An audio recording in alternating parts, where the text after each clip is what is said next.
हरे कृष्ण। श्रीमद् भागवतम पंचम स्कंद अध्याय 14 श्लोक नंबर 34। क्वचित शीत बात आदि अनेक दैविक भौतिक आत्मीयनम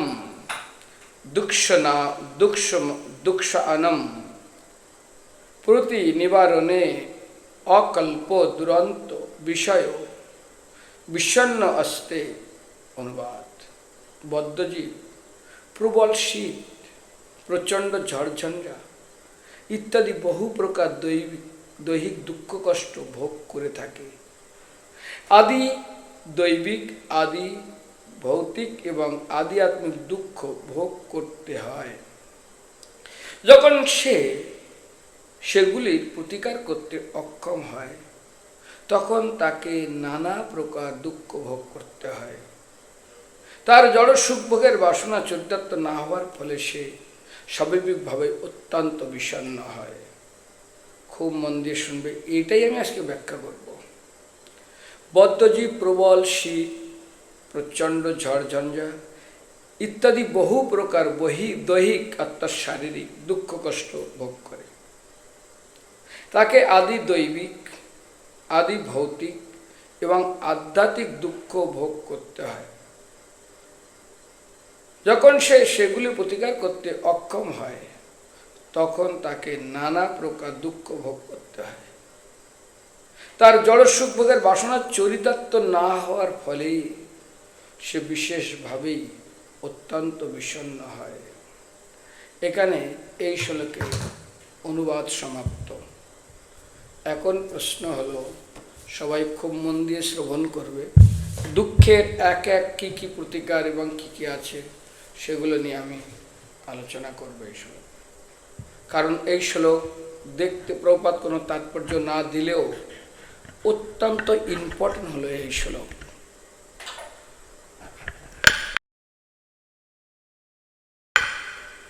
প্রথম কারণ হলো এই শ্লোকে বলছে প্রচণ্ড শীত।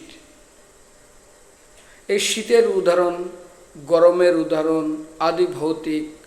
আধ্যাত্মিক মানে আধ্যাত্মিক না, আধ্যাত্মিক মানে মন থেকে। আদি দৈবিক মানে দেবতাদের কাছ থেকে। ভৌতিক মানে বিভিন্ন, ভূত মানে ভূত না, ভূত মানে জীব থেকে।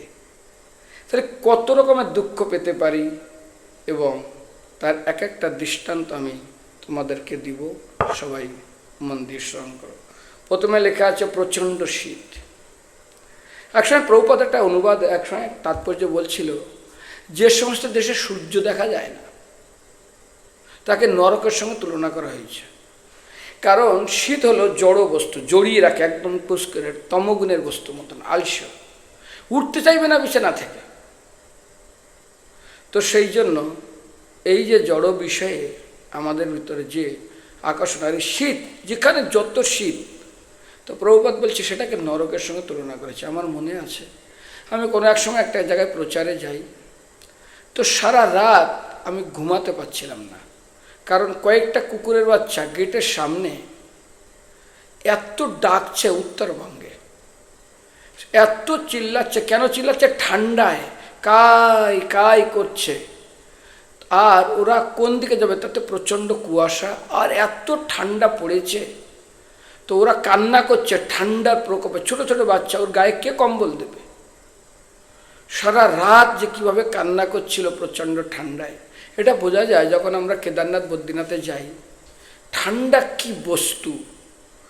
আমার তখন অনেক বছর আগে, প্রায় 30 বছর আগে আমি পূজা করতাম, তখন শিলিগুড়ি ছিলাম। তো অনেক সময় পূজা করতে এরকম ঘন্টা আমি বাজাতাম, তো ঘন্টা আমার হাত থেকে পড়ে যেত। তো পড়ে যাওয়ার পরে আমি বুঝতে পারতাম না, কারণ আমার আঙুলগুলোর কোনো থাকতো না, সেন্স থাকতো না। ঘন্টা পড়ে গেছে, তারপর নিচে তাকিয়ে দেখি ঘন্টা শব্দ হচ্ছে না, এত ঠান্ডা। সেখানে পূজা করতাম আমি। তো এইরকম এত ঠান্ডার ভিতর, যেই জন্য প্রচণ্ড ঠান্ডা। তো এখানে প্রভুপাদ ব্যাখ্যা করছে সেই সমস্ত দেশের সঙ্গে তুলনা করা যেতে পারে, তারা ঠিক নরকে আছে। 2 নম্বর প্রচণ্ড, এখানে বলা হয়েছে ঝঞ্ঝা। ঝঞ্ঝা মানে তোমরা জানো, ঝঞ্ঝা মানে ঝড়। এই ঝঞ্ঝার সঙ্গে তুলনা করেছে। আমি মনে আছে রামেশ্বরমে গেছিলাম। রামেশ্বর থেকে বেশ কিছু দূরে যেতে হয়, যেখানে ট্রেন লাইন আছে, সব কিছু আছে, কিন্তু গ্রামটাই সমাপ্ত। অনেক বড় এরিয়া নিয়ে একজন প্রাণী, একটা গরু, একটা ছাগল, এমনকি কোনো পক্ষী পাখি একজনও কেউ বাঁচেনি। এমন ঝড়, মানুষের ঘর দৌড় উড়িয়ে নিয়ে, মানুষকে উড়িয়ে নিয়ে চলে গেছে, একজনও কেউ বাঁচেনি। অনেক বছর আগে ঠিক এই গঙ্গাসাগরে এইরকম একটা সুনামি এসেছিলেন। ভক্তিবিনোদ ঠাকুর, তিনি যখন খুব ছোট বছর বয়স, 8-10 বছর বয়স, তখন তিনি এক সাধুর বর্ণনা লিখেছেন, প্রথম তার প্রবন্ধ। কি যেন সাধুর নাম দিচ্ছে, তাকে আন্দামানে নিয়ে যাওয়া হয়, তার নিয়ে যাওয়া অনেক কিছু ঘটনায়, কি অবন্তিকা নগরের সাধু না কি যেন এরকম বলা হয়েছে। তো আমি দেখছিলাম তিনি বর্ণনা করছিলেন কি দুর্ভোগ। তিনি নৌকায় সবাইকে আন্দামানে নিয়ে যাচ্ছিলেন, তখন ব্রিটিশরা, বেশি দিন আগে নয়, তখন ভক্তিবিনোদ ঠাকুর ছোট।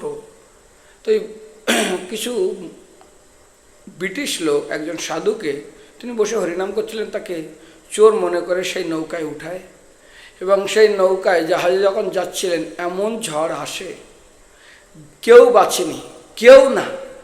শুধু ওই সাধু দেখে ভোরবেলা নদীর সমুদ্রের কিনারে পড়ে আছে, আর নৌকা টৌকা ভেঙে সব উপরে পড়ে আছে, কোনো লোকের সব লাশ পড়ে আছে, একজন জীবিত নেই। ও ধীরে ধীরে উঠল, চেতনা ফিরল, থাকবে কোথায়? তাকে 6টা মাস ওই জঙ্গলেই থাকতে হয়েছিল, ওই লতা পাতা এইসব খেয়ে। তাই তিনি বর্ণনা করছিলেন সেই ঝড়ের দৃশ্যটা। এখন তো ডিসকভারিতে আমরা দেখতে পাই, মোবাইলে দেখতে পাই, আগে তো দেখা যেত না।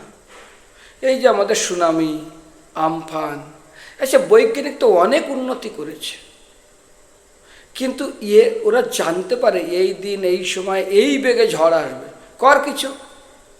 কিছু করার নেই। তো সেই জন্য এটা জগতের দুঃখের একটা বর্ণনা করা হয়েছে। সে তো যাই হোক, বৈজ্ঞানিকরা কি করতে পারবে, তাদের কিছু করার নেই। একটা ছোট গল্প বলবো এই বিষয়কে নিয়ে। এক সময় ঠিক এই বর্তমান সমাজে একটা ছেলে কানে মোবাইলের এরম ঢুকিয়ে দিয়েছে, মাইক দিয়ে, ও ঘরের ভিতরে গান শুনছে শুয়ে শুয়ে খাটের উপরে। তো তাদের কারেন্টে এরম পাশে কারেন্টে গেছে, ঝড় হচ্ছিল, জানলা দরজা বন্ধ করে দিয়েছে। ঝড় মানে একটু বাতাস হচ্ছে, হঠাৎ কারেন্টে আঘাত লেগে ঝড় হয়, বৃষ্টি হয় না, তখন হঠাৎ ফায়ারিং হয়েছে, ফলে ওদের ওই ঘরে আগুন লেগে গেছে। আর আগুন বাতাসের সঙ্গে এমন মুহূর্তের মধ্যে রূপ ধারণ করেছে, লোকগুলো ওকে ডাকছে, চিল্লাচ্ছে বাইরের থেকে, কেন যেখান দিয়ে ঢুকবে সেখানে তো আগুনটা লেগেছে, কেউ যাচ্ছে না। ও তো গান শুনছে, মাথা নাড়ছে, পা নাড়ছে শুয়ে শুয়ে। হঠাৎ হুম করে শব্দ হয়েছে, পুরো ঘর কেঁপে গেছে, মাটির ঘর। ও তাড়াতাড়ি লাফিয়ে উঠেছে, যখন ঘর কেঁপে উঠে দেখে ও পালাতে যাচ্ছে, যখন পালাতে দরজায় দাউ দাউ করে আগুন জ্বলছে। ও দৌড়ে চলে গেছে জানলায়, গিয়ে লোককে ডাকে, আমাকে বাঁচাও বাঁচাও। তো এরকম আমাদের আরামবাগের দিকে দুই তলা মাটির ঘর আছে। তো উপরের তলায় বসে ওটা করছিল, শুনছিল। এখন ও যে পথে একটাই তো, আসব তো জানলা তো ভেঙেতে বেরোতে পারছে না, আর খড়ের ঘর দাউ দাউ করে জ্বলে উঠছে, কাঠ জ্বলে গেছে। এখন সবাই বলছে বেরো বেরো, ও বলছে কোন পথ দিয়ে বেরোবো? এই করতে জানলা তৈরি এইরকম করছে, এই করতে করতে করতে করতে করতে করতে উপর থেকে ওই বিচিলির একটা ধাম করে জ্বলতে জ্বলতে গার উপরে পড়লো। পড়ার সাথে সাথে ওর গায়ে আগুন লেগে গেলো, কাপড় চাপড় আগুন ধরে গেল। সবাই দেখছে শরীরে আগুন জ্বলছে, আর ও কী করছে, জানলা ধরে এরকম করতে করতে পড়ে গেল। আমি একবার ট্রেনে যাচ্ছিলাম, দেখলাম কোনো প্রেম ঘটিত কাজ হবে, হঠাৎ 2-3টা ছেলে একটা মেয়েকে রাস্তায় ধরলো, ধরে খুব মারলো, তারপর ওর গায়ে পেট্রোল ঢেলে দিল, সবাই দেখছে। তারপরে ওর গায়ে আগুন ধরে দিল। ওই বাচ্চাটাকে আমি পরে দেখিনি আর। তারপরে ওকে ওইভাবেই, কি কঠিন। ওই ছেলেটা এইভাবে সবার সামনে, বাবা কান্না করছে, মা কান্না করছে, সবাই কান্না করছে, কেউ প্রবেশ করতে পারছে না।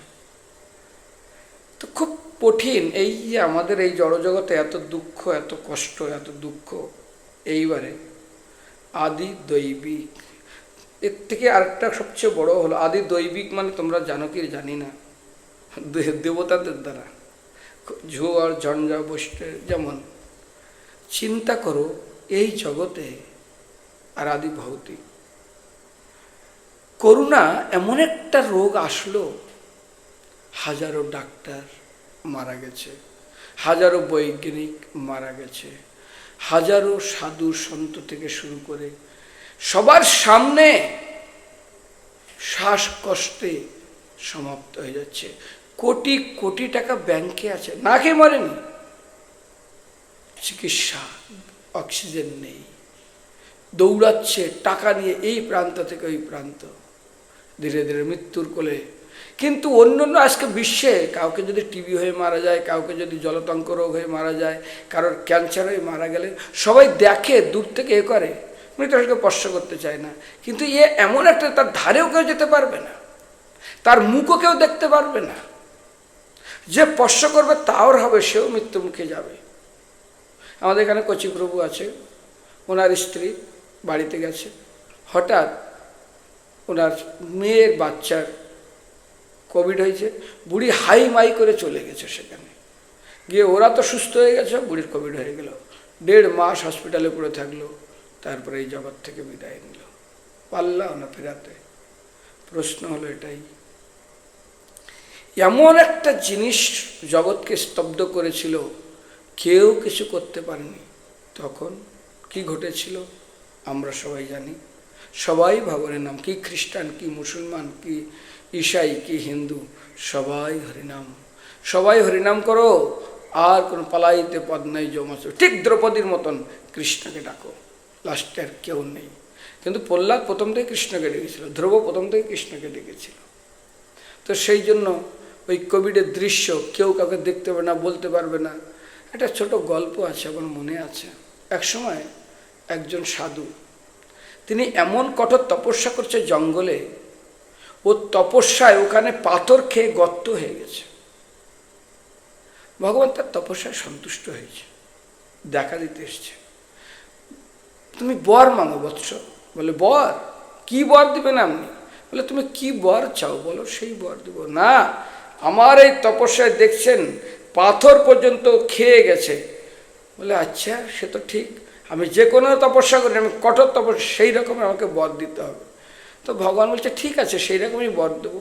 তা কী নেবে তুমি বলো। বলে তাহলে আমাকে চিন্তা করতে দিন, কাল কি? বলে হ্যাঁ ঠিক আছে। কাল ভগবান যত সময় আসলো, বলছে আমি চিন্তা করে দেখছি আপনি আমাকে কি আর বরের ফল দিবেন, কি আছে, এরকম অহংকার করছে। তো ভগবান বলছে ঠিক আছে, তুমি ভালোভাবে চিন্তা করো, আমি ঠিক 2 দিন পরে আসব। বলে ভগবান ওই জঙ্গলে এত গরম দিয়েছে, সমস্ত জল সব শুকিয়ে গেছে যেখানে তপস্যা করেছিলেন। তারপরে গাছের পাতাগুলো সব শুকিয়ে গেছে। ওই লোকটা জল পেছায় ছটফট ছটফট করছে, আশেপাশে কোথাও জল নেই। আমি একবার একটা ডিসকভারিতে দেখাচ্ছিল, 7 দিন ধরে কোনো প্রাণীরা জল পাচ্ছে না। একটা হাতির দল, তারা হাঁটছে হাঁটছে হাঁটছে, তো বাচ্চাটা পড়ে গেছে। ওর মা সুর দিয়ে উঠানোর চেষ্টা করছে, আর চলতে পারছে না। বাচ্চা হাতিগুলো উপরে সুর দিয়ে দিয়ে কান্না করছে, বাচ্চাটা উঠতে পারছে না। এই করতে করতে বাচ্চা ওখানেই সমাপ্ত হয়ে গেল। মা যাবে আর সবাই ছেড়ে তাকে দেখছে আর কান্না করছে আর যাচ্ছে। এই করতে করতে ঠিক যেমন যুধিষ্ঠির মহারাজ মহাপ্রস্থান করেছিলেন, প্রথমে দ্রৌপদী পড়ে যায়, তারপরে এক এক করে পড়তে পড়তে পড়তে তো সবাই পড়ে যায়, শুধু একমাত্র সবাইকে দেখছে। দ্রৌপদী পড়ে গেল, পঞ্চপাণ্ডব দেখছে। কিছু দূর পরেও পড়ে গেল ছোট ভাই নকুল, সহদেব, অর্জুন পড়ে গেল, ভীমও পড়ে গেল, শুধু যুধিষ্ঠির মহারাজ যাচ্ছে একা একা। তো দৃশ্যটা এরকমই, সাধু জল পিপাসায় ছটপট ছটপট করছে, ভগবান এসছে। ভগবান এসে তাকে দর্শন দিয়েছে। বলো ভাই, ও ভগবান এই ভগবান বেশে আসেনি, হঠাৎ ভগবান এক ব্যক্তির বেশে এসছে। না, ভগবান বেশে এসছে। ভাই তুমি বর? বলে বর কি? আমাকে 1 গ্লাস জল দেন। বলে আমি 1 গ্লাস জল তোমাকে দিতে পারি, তুমি যেমন বলেছো তপস্যা করেছো, তপস্যা করে তোমার সেই রকম বর নেবে। ভাই আমি তোমাকে 1 গ্লাস জল দিতে পারি, তোমার তপস্যার অর্ধেক আমাকে দিতে হবে। বলে হ্যাঁ আমি কথা দিলাম তপস্যার অর্ধেকই দিব, তুমি আমাকে 1 গ্লাস জল দাও। ভগবান 1 গ্লাস জল দিলেন। দেওয়ার পরে বললেন আচ্ছা আমার 1 গ্লাস জলের দাম কত? বলে আপনার 1 গ্লাস জলের দাম আমার জীবনের সমস্ত তপস্যার অর্ধেক ফল। তুমি সারা জীবনে কত জল পান করেছ? চুপ, বলতি বন। সেই জলের পয়সা আমাকে দাও। সেই জলের তপস্যা, যদি 1 গ্লাস জলে তুমি তোমার জীবনের অর্ধেক তপস্যার ফল আমাকে দিতে পারো, তাহলে আমি সারা জীবনে কত জল তোমাকে দিয়েছি? বলে দিয়েছেন। তার ফল তুমি আমাকে কি দেবে? আগে তুমি আমার সেই ফলটা দাও, তারপর আমি তোমার ফলটা দেব। ভগবানের চরণে দণ্ডবত প্রণাম করলেন। যেমন আমরা, কিছু মনে করবেন না, ছেলের জন্য, মেয়ের জন্য, পরিবারের জন্য, স্ত্রীর জন্য, স্বামীর জন্য করতে করতে করতে করতে কি না করে, কিন্তু সেরকম সন্তানরা বলে কি করেছো, কি করেছো, কি দিয়েছো। একসময় একটা বাচ্চা তার মাকে গালি দিচ্ছে, একটা ছেলে আমার সামনে, আমি শুনছি তোমাদের মতো পাপিষ্ট লোকের ঘরে আমি জন্মগ্রহণ করেছি, তোমাদের মতো পাপিষ্ট পিতামাতার ঘরে আমি জন্মগ্রহণ করেছি, তোমরা গরিব এই জন্য আমাকে গরিব হতে হয়েছে, আমি যদি তোমরা মহাপাপ করেছিলে তার জন্য তোমরা গরিব হয়েছ, এই বলে বাবা মাকে গালি দিচ্ছে। তুই যে পাপ করেছিস, করে যে তুই গরিব ঘরে জন্ম নিয়েছিস, সেটা কেন বলছে না? ওকে এই দিয়েছে, সে তাকে দিয়ে দিয়েছে, ও ওকে ওই দিয়েছে, তোমরা কিছু দিচ্ছ না বলে বাবা মাকে খুব গালি দিচ্ছে। বাবা মা নির্বিকারে সহ্য করছে।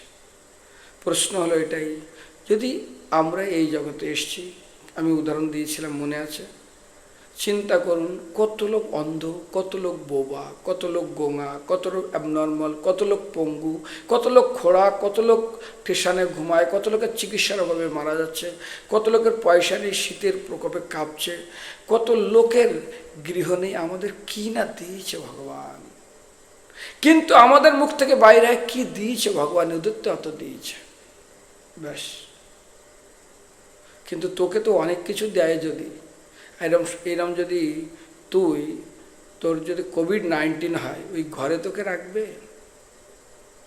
ওই ঘরে তোকে রাখবে, কোথায় বের করে দেবে? আপনারা যে প্রত্যেকটা ব্যক্তি এই জগতে আছেন, হয়তো মনে করছেন এটা আমার বাড়ি, আমি বাড়ি বানিয়েছি। আরে ভাই এটা তোমার বাড়ি হলো সকালবেলা তাহলে বেরিয়ে যাচ্ছ কেন? কাজের জন্য।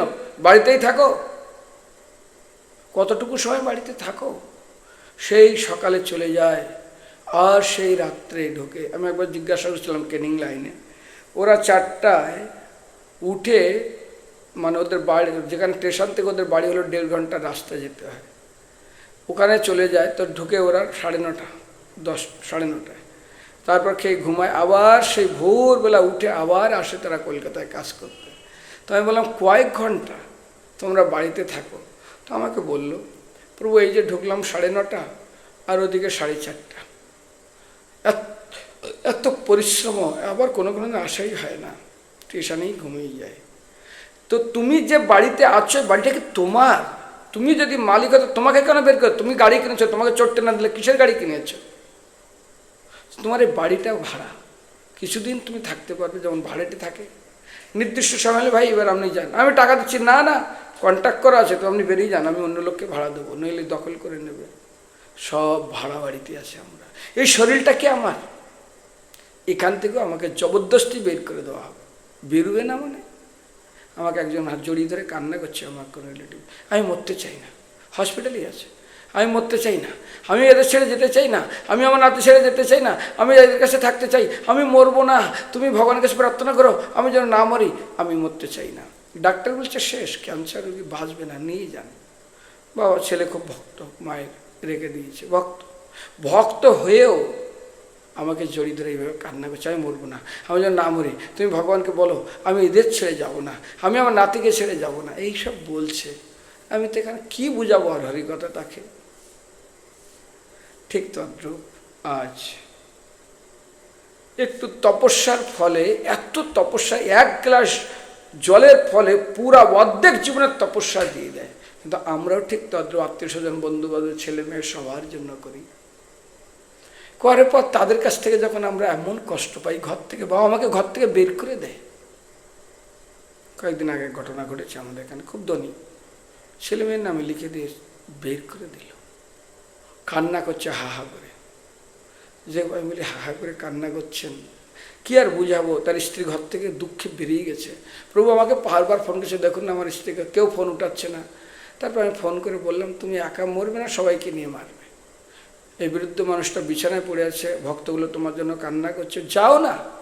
তারপরে আমি মন্দিরে ছিলাম না, বাইরে, তাকে বুঝিয়ে বুঝিয়ে পাঠিয়ে দিয়েছিলাম। তো যাই হোক, এগুলো শুনলে অনেকেই হয়তো কষ্ট পাবে। প্রশ্ন হলো, আজ বৈজ্ঞানিকরা কি করতে পারছে? ওই যে জানলায় আগুনের ভিতরে পুড়ে মরছে, কি করতে পারলো? আত্মীয় স্বজন সবাই বাইরে চিল্লাচ্ছে। এই যে কোভিড-19 মারা যাচ্ছে, কি করতে পারলো বৈজ্ঞানিকরা? কি করতে পারছে? ডাক্তার, ব্যাংকের টাকা, কোটি টাকা থাকলে ওখানেই পড়ে আছে, টাকাও কিছু করতে পারলো না। সেই জন্য প্রচণ্ড তাপ, বৃষ্টি, জল, আবহাওয়া, চিন্তা করুন আমাদের জীবনে কি হয়েছে সারা জীবন। তো সেই জন্য আমি ছোট একটা দৃষ্টান্ত দিব।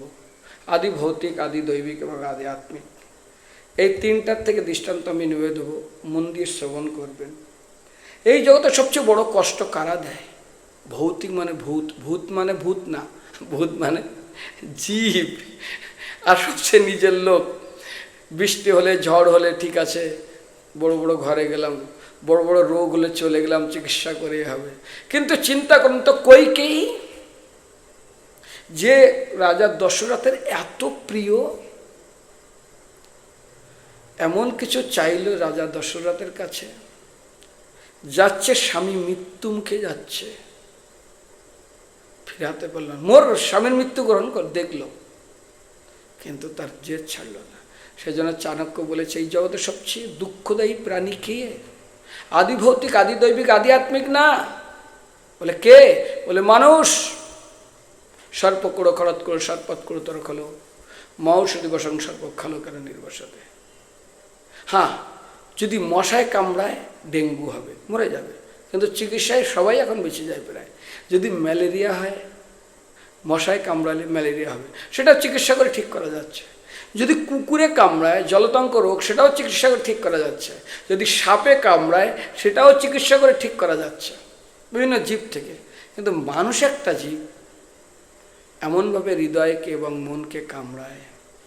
এমনি তো পিটিয়ে মেরে দিচ্ছে, আপনারা দেখছেন, সে তো হলো হলো, কেউ তার স্বামীকে, কেউ স্ত্রীকে মেরে দিচ্ছে। কিন্তু চিন্তা করুন, ত্রেতা যুগে কত কষ্ট করে রামচন্দ্রের বাবা দশরথকে যেতে হলো, চলে গেল তিনি। চিন্তা করুন, শান্তনু রাজা, গঙ্গা প্রত্যেকটা সন্তান নেয় আর জলে ভাসিয়ে দেয়। রাজা ছটফট ছটফট করে, এ কি করছো? ব্যাস, সঙ্গে সঙ্গে রাজা লাস্টটা বলতে বাধ্য, গঙ্গা ছেড়ে চলে গেল। ঠিক পুরুরবা যেরকম করেছিল। পুরুরবা রাজার প্রিয় হয়, পুরুরবা উর্বশী।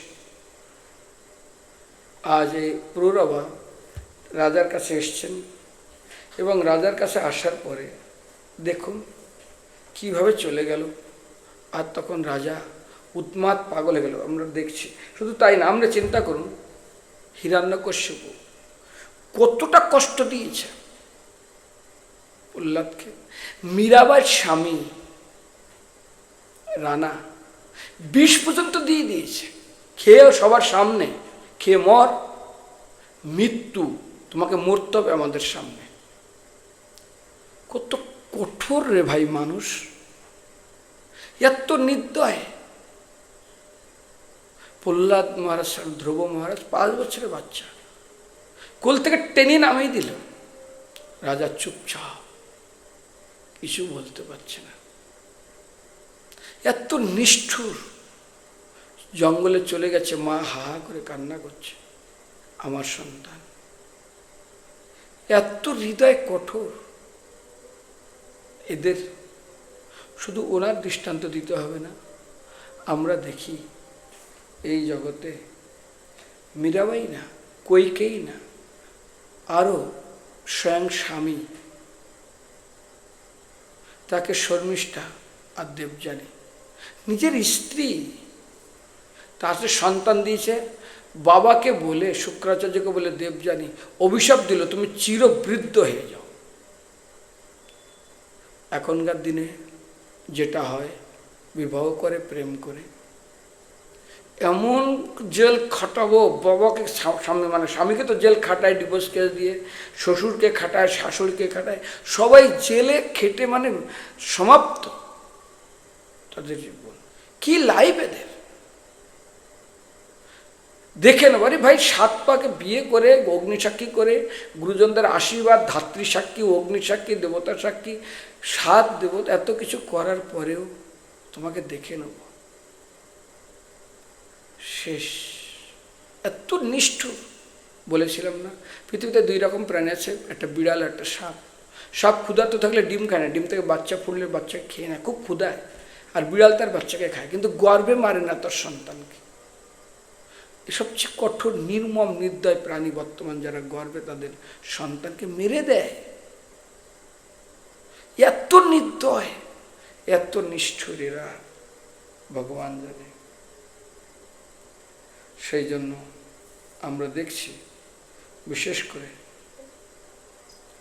গৌতম, চিন্তা করুন তো, গৌতম ঋষি তিনি তপস্যা করছেন, গৌতম, এবং একটু ভুল ছিল, কিন্তু অভিশাপ দিয়ে দিত তার স্ত্রীকে, যা অহল্যা পাত্র হয়ে যাবে।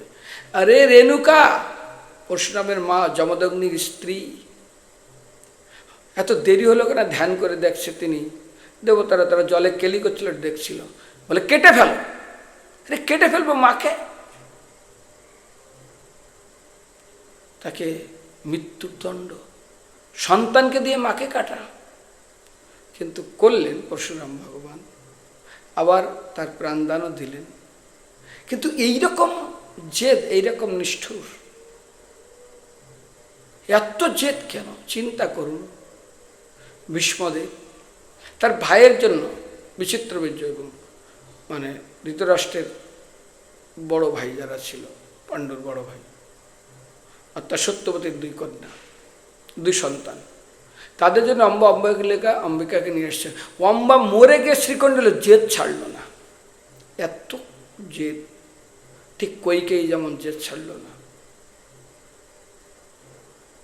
চিন্তা করুন, আজ কশ্যপ মুনি দিতিকে সন্তান দান করবে বলে এমন সন্তান যা ইন্দ্রকে মেরে দেয়, কোথায় যাবে? স্তব্ধ হয়ে গেছে সবাই, চোখের জল চলে এসছে, এত নিষ্ঠুর হৃদয়। তাই সেই জন্য আরেকটা উদাহরণ আমি দিব। চিন্তা করুন, এরা এত কঠোর। হয়তো বলে দিয়েছে অন্ধ কা বেটা অন্ধ, তাই বলে তোমরা তাকে সমস্ত ভারী সভায়, সারা পৃথিবীর রানী, যজ্ঞের থেকে উৎপত্তি, তাকে উলঙ্গ করার চেষ্টা করছো, চুলের মুঠো ধরে টেনেছ। এমন অত্যাচার কেউ করে কোনো বাড়ির? তখন আবার ত্রেতা যুগ, হয়তো দাপার যুগ। কতভাবে মারার চেষ্টা করছে, কত নিষ্ঠুর। আজ কিভাবে অভিমন্যুকে মারছে, নিজের লোকেই, বিনা অপরাধে। কোথায় পৌঁছে গেছে ভাবতে পারা যায়? মানুষের হৃদয় এত বিষাক্ত, এত কুটিল, কতভাবে দুঃখ দিয়েছে প্রহ্লাদ থেকে শুরু করে সবাইকে। তো প্রশ্ন হলো, চিন্তা করো, নিষ্ঠুর মানে নিষ্ঠুর কাকে বলবে? রাবণ। আরে বিভীষণ সৎ উপদেশ দিচ্ছে, লাথি মেরে বের করে দিল। ভারী সবাই, তিনি হলো প্রধানমন্ত্রী, এত সম্মানীয় পদ, এক মুহূর্তে তাকে লাথি মেরে বলে যে পাত্রে খাও সেই পাত্রে ছিদ্র করো, অপমান করে ছাড়িয়ে দিল। আরে তোর ভাই সৎ উপদেশ, ঠিক যেমন বিদুরকে যখন এইভাবে অপমান করে দুর্যোধন বলছে, আরে এমন কিছু শব্দ বললেন, ধৃতরাষ্ট্র চুপচাপ, যেমন দ্রৌপদী ঘা করে কান্না করছে, চুপচাপ। এত নিষ্ঠুর, এত নির্মম এদের হৃদয়। বিদুরকে বের করে দিলেন। ও তো ছেড়ে দাও, কৃষ্ণের যদু বংশ নিজেদের নিজেদের কীভাবে সমাপ্ত হয়ে গেল মরে। নিজেদের ভিতরে নিজেরাই মারপিট করে সমাপ্ত হয়ে গেল। এত কঠোর এই আদি ভৌতিক মানে ভূত মানে জীব, শ্রেষ্ঠ অত্যন্ত ক্রুয়েল জীব এই মানুষ। সীতাকে ফিরিয়ে দিলে কি রাবণকে মরত, কিন্তু চিন্তা করুন আজ কিভাবে তাদের সমাপ্ত হয়ে গেল জগৎ। এই জন্য এখন সবচেয়ে বড় ঘটনা হলো, আমি একটা দৃষ্টান্ত দিয়েছিলাম, কেউ খারাপ মনে করবে না। সংসারে আমি ইউটিউবে ছেড়েছিলাম সংসার যাত্রার যথার্থ ভয়াবহ স্বরূপ। আমি 32টা লেকচার ছেড়েছি ইউটিউবে, ছোট ছোট। আর তার দৃষ্টান্ত কিসের সঙ্গে দিয়েছিলাম? সাপের সূচো ধরা।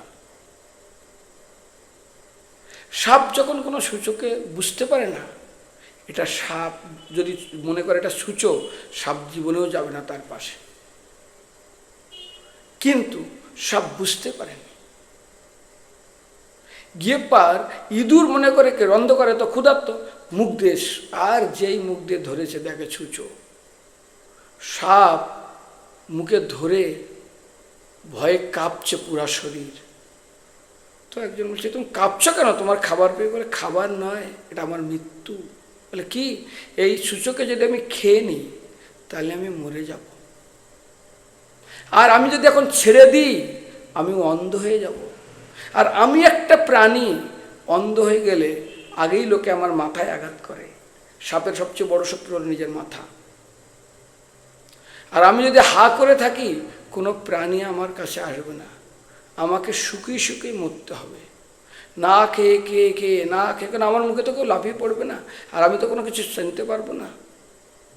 আমার মৃত্যু অনেক কষ্ট সঙ্গে, যেমন আমরা প্যারালাইসিসে ডায়ালিসিস করতে হলে কিডনি খারাপ হয়ে গেছে, লিভার খারাপ হয়ে গেছে, বিছানায় থেকে থেকে থেকে থেকে থেকে থেকে ধীরে ধীরে মৃত্যুর দিকে চলে যায়। যারা ধনী ব্যক্তি তারা একটু ডায়ালিসিস করে বাঁচিয়ে রাখে, কিন্তু যারা গরিব কয়দিন চিকিৎসা করবে, শেষ হয়ে যাবে, কিন্তু ফাইনালে তো মৃত্যু মরবেই। তো সাপ বিষণ্ণ হয়ে গেছে। আরে খাও। বলে, কি খাবো? খেলে তো মরবো, ছেড়ে দিলেও মরবো। ঠিক বর্তমান সমাজের সন্তানরা এইরকমই,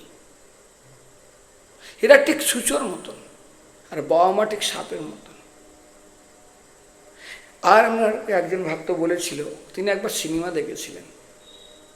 সেই সিনেমার কাহিনীতে আছে, কোনো পিতামাতার জন্য একটা সন্তানের বাবা মা না হয়। ঠিক যেটা হয়েছিলেন শ্রীমদ্ ভাগবতম দেখে আত্মদেব আর ধুন্ধুকারী, তার ছেলে ধুন্ধুবাই তার স্বামী স্ত্রী, এবং ছেলে তার বোনের ছেলেকে নাম রেখেছিলেন ধুন্ধুকারী। বুঝতে দেয়নি রাজা আত্মদেব, খুব ওই ব্রাহ্মণ আত্মদেব খুব সরল সিধা মানুষ। তার বাড়িতে ফল দিল একজন, মানে ও মৃত্যুর জন্য গেছিলেন। ভগবান দেখছে ব্রাহ্মণ এভাবে আত্মহত্যা করবে, সাধু বেশ ধরে একটা ফল দেন, বলে তোমার স্ত্রীকে খাওয়াই দাও। স্ত্রী বলছে, এ নিয়ে এসছে ফলটা। বলে, হ্যাঁ এখন না, একটা স্নান করে খাও। স্ত্রী বলছে, আরে যখন আমার পেটে গর্ভে বাচ্চা হবে তখন আমার ঘরে যদি আগুন লাগে আমি কি করে পালাবো, আমি মরে যাব, আমি উঠতে পারবো না, এত সব দুশ্চিন্তা। তার পাশে ছিল তার বোন। আরে আত্মদেবের প্রচুর সম্পদ ছিল, তো বোন ওর অনেক আগে থেকে এদের সন্তান নাই তাহলে আমরা পাবো। তখন সন্তান বলছে, দিদি এত চিন্তা কেন করছে? বলে, চিন্তা করে ফল নিয়ে যাচ্ছে বুড়ো বয়সে, আমার এই বয়সে আমার সন্তান হবে, আমি এই বয়সে সন্তান হলে যদি প্রসব হতে মারা যাই, আমি যদি পেটে গর্ভে যখন বাচ্চা থাকবো আমি দৌড়াতে পারবো না, ঘরে যদি আগুন লাগে এই লাগে। বলে, এই তোর কোনো চিন্তা নেই, ফলটা আমাকে দিতে, আমি খেয়ে নিই। আর তাহলে তুই আমার বাড়িতে থাকবি, পেটে কাপড় টাপড় বেঁধে থাকবি, তারপরে যত সময় ছেলে হওয়ার পরে আমার তোর বাড়িতে চলে আসবে, আমি ওইটা ফল খাই, আমার হবে, হলে তোকে দিয়ে দেবো তো। আচ্ছা, ধুন্ধুবাইয়ের বোন ওই ফল খাওয়াই দিল।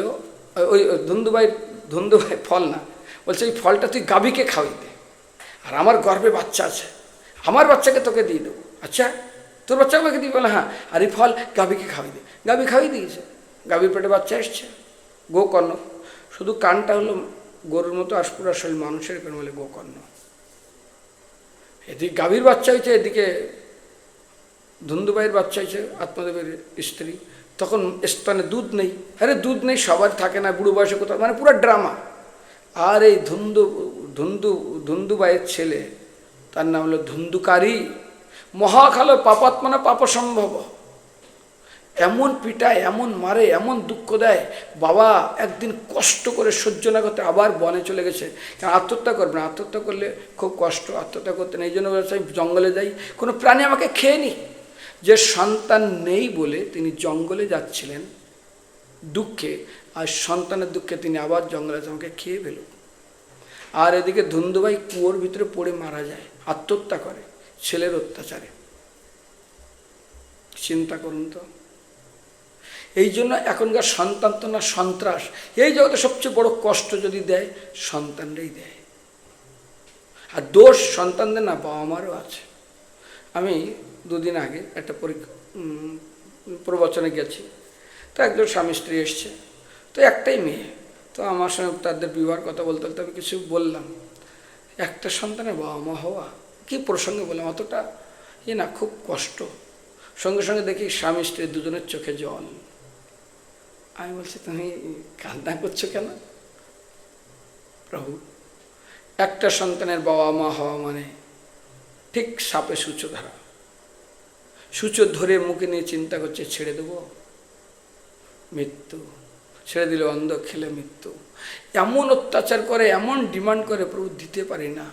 এত অশান্তি করে আপনি ভাবতে পারবেন না। কোথায় কোথায় মানে কি যে অত্যাচার, সন্ত্রাস। একদিন মন্দিরে বসে আছি, গঙ্গার ঘাটে একটা স্বামী স্ত্রী এসছে একটা মেয়েকে নিয়ে, ভক্ত। কান্না করছে। কান্না কেন করছো? না মেয়ে একটা ছেলেকে প্রেম করেছে রাজু বলে। ঠিক আছে দেখো, বলে না দিলে সুইসাইড করবে। কোথায়? মধ্যমগ্রাম স্টেশনে গেছে। গিয়ে দেখে রাজু বলে ছেলেটা, আমি শিখাই দিলাম কি করতে হবে। তো মেয়েটা গেছে ওদের বাড়িতে। তো রাজু বলে ছেলেটার সঙ্গে মেয়েটা এতদিন কি ফেসবুক না হোয়াটসঅ্যাপ কিছু প্রেম করেছে ভগবান জানে। ওকেই বিয়ে করবে, নাহলে বিষ খাবে। বিষ নিয়ে খেয়ে মানে প্রায় তৈরি হয়েছিল, খেয়ে আত্মহত্যা করবে।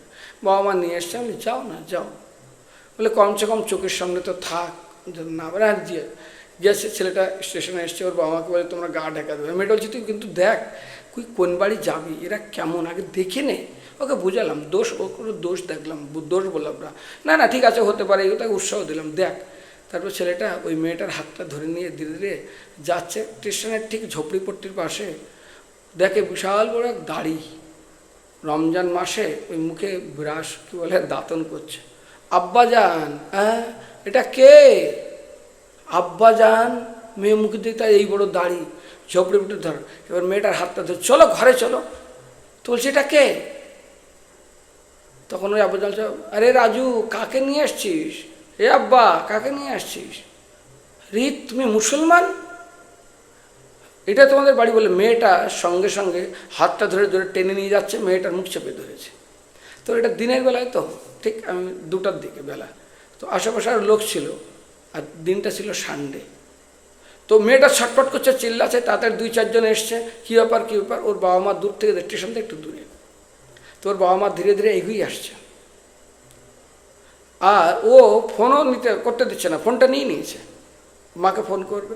তাদের 2-4 জন গেল। যাওয়ার পর ওকে আর ঘরে ঢুকাতে পারলো না। এর বাবা মা তাড়াতাড়ি গেল।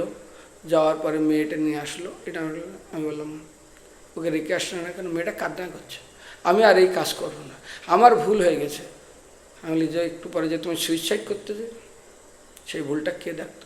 তুমি ওদের বাড়িতে যদি যেতে কি হতো? কয়েকদিন আগে আমাদের এখানে একটা মাতাজি আছে, তো প্রেম করে বিয়ে করেছে, বাড়িতে নামাজ পড়তো মেয়েটা, ওইসব দেখতো। যাই হোক, প্রেম করে বিয়ে করেছে, ওই বাড়িতে খুব জ্বালাচ্ছে ওরা। তো মাকে বলে, ওর বাবা বলেছে জীবনে আর মেয়ের মুখ দেখবো না।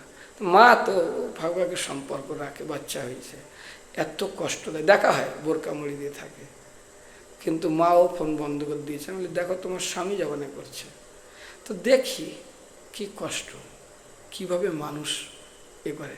কয়েকদিন আগে আর একটা ঘটনা দেখছিলাম, মুসলমান ঘরে চলে গেছে।